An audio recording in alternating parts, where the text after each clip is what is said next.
যে খেলা মানে কন্ট্রোভার্সি অন্যকে নিয়ে দিনের পর দিন করে গেছো, আজকে সেই খেলা তোমার জীবনে শুরু হয়ে গেছে। কর্মা ইজ ব্যাড।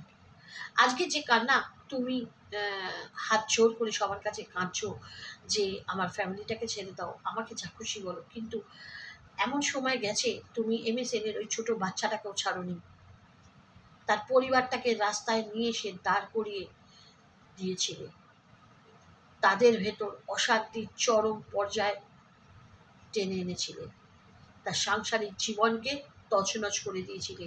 এমনকি ওইটুকু বাচ্চার সে যে মানে আমাদের উজ্জ্বলের, তারও প্রমাণ তুমি চেয়েছ।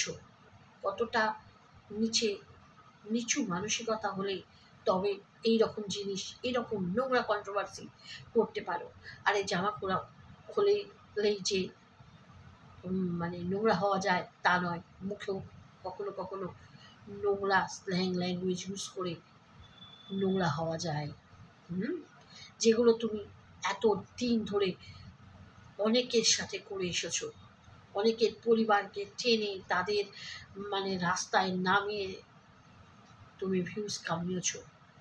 আজকে তোমার এই চোখের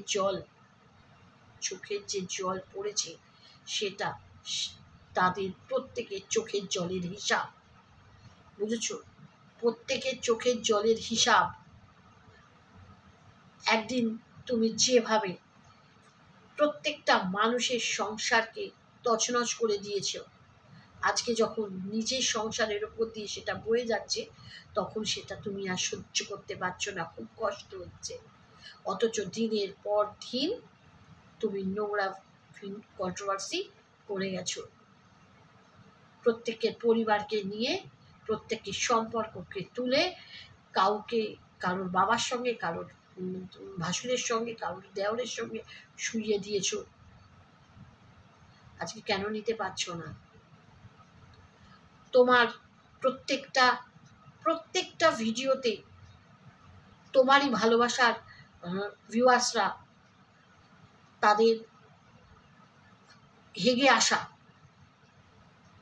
মানে তারা যে সকালবেলা করে বা বিকেলবেলা করে হেগে আসে, হাঁকতে যায়, তারা কিন্তু তোমার কমেন্ট বক্সে সেগুলো হেগে দিয়ে আসছে। মানে সেগুলো তুমি নিজে দেখে আর ঠিক থাকতে পারছো না। তুমি ভাবছো যে এখন যদি আমি এই মেকি কান্না না কাঁদি তাহলে কিন্তু আমার চ্যানেলটা আর থাকবে না। অবশ্যই তুমি বহুবার এরকম বলেছো যে আমি আর কন্ট্রোভার্সি করবো না, দ্বিতীয়বার আবার এসছো কন্ট্রোভার্সি করতে। অনেকবার এরকম কেটে বলেছো না আমি আর কন্ট্রোভার্সি করতে পারবো না, আমি আর কন্ট্রোভার্সি চাই না, আমি আর কন্ট্রোভার্সি করবো না, এই চ্যানেল থেকে কখনো তোমার কন্ট্রোভার্সি আসবে না। অথচ তোমার ব্লগিং চ্যানেলটাকেও কন্ট্রোভার্সি চ্যানেলে পরিণত করেছিলে। তো ওই জন্যই বলি ধর্মের কল বাতাসে নড়ে। এমন কিছু করো না যেটাতে তোমাকে এই রকম সোশ্যাল মিডিয়া প্ল্যাটফর্মে এসে হাত জোর করে কাঁদতে হয়। শুনছি নাকি যারা টাকা চাইছে, তোমার ওই QR কোড দিয়ে যারা টাকা দিয়েছে, তারা যখন টাকা চাইছে তুমি নাকি তাদের ব্লক করে দিচ্ছ। এত নাটক, এত কিছু করার কি প্রয়োজন আছে? ভগবান তো হাত দিয়েছে, দুটো চোখ দিয়েছে, পা দিয়েছে, খেটে খেলে কি কষ্ট হয়। একটা শিক্ষিতা, একটা ভদ্র ঘরের বউ তুমি, খেটে খেলে কি হয়? লোকের পিণ্ডি না চটকিয়ে 10টা 5টা ডিউটিও তো করতে পারো। অবশ্য এরকম একটা সুখের চাকরি ঘরে বসে এসি চালিয়ে কি করে সম্ভব বলো? এত কষ্ট কে করে যদি ঘরে থেকে এত টাকা লোকের পিণ্ডি চটকিয়ে রোজগার হয়? তো চলো এসব মেকি কান্না দিয়ে আর কাঁদতে এসো না।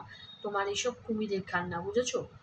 তোমার হাত থেকে আসলে ভিউয়ার্সদের হাত সরে যাচ্ছে, সেই জন্য তোমার চিন্তায় তুমি আজকে কাঁদতে বসেছো। আর তোমার পরিবারের ওপর আঁচ আসছে, সেই জন্য তুমি তোমার পরিবারকে বাঁচাতে এখানে কাঁদতে বসেছো, অন্য কিছু কারণে নয়।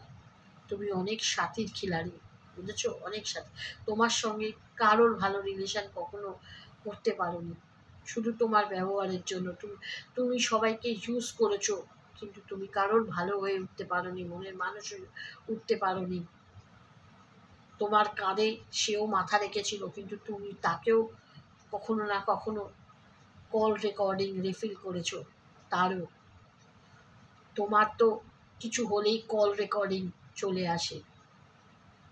তো চলো এইটুকুই বলবো, কার্মা ইজ ব্যাক। তুমি তোমার নিজের কর্মের ফল পাও। আর সোশ্যাল মিডিয়া প্ল্যাটফর্মে এসে এই যে মাথা নিচু করে সবার যাদের নামে বাজে ভিডিও করেছো, যাদের সংসারকে ভেঙে তছনছ করে দিয়েছো, তাদের তাদের যে চোখের জল পড়েছে দিনের পর দিন, রাতের পর রাত, তার জন্যই আজকে তোমার এই অবস্থা। হাত জোর করে ক্ষমা চাইলেও সেই দিন আর সেই ক্ষণ ফিরে আসবে না, বুঝেছ? ভালো থেকো, সুস্থ থেকো, আবারও কামনা করি।